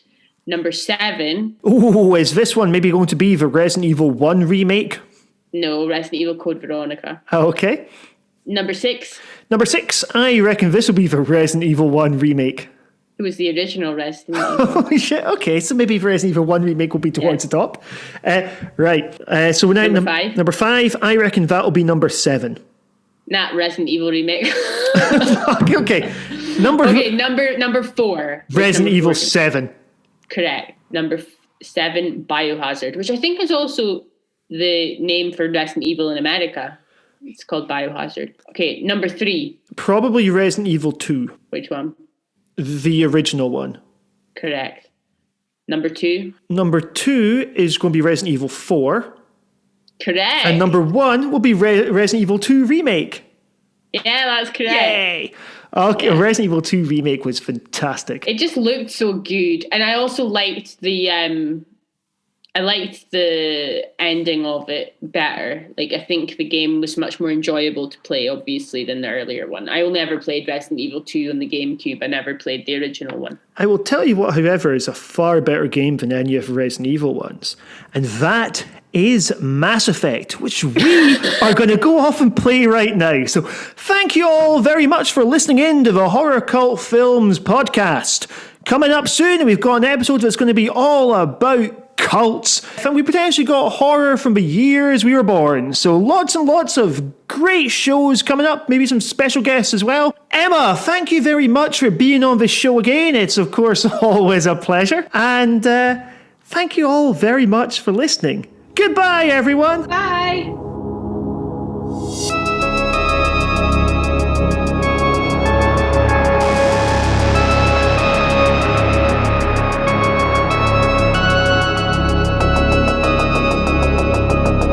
For news, views, and reviews, check out HorrorCultFilms.co.uk.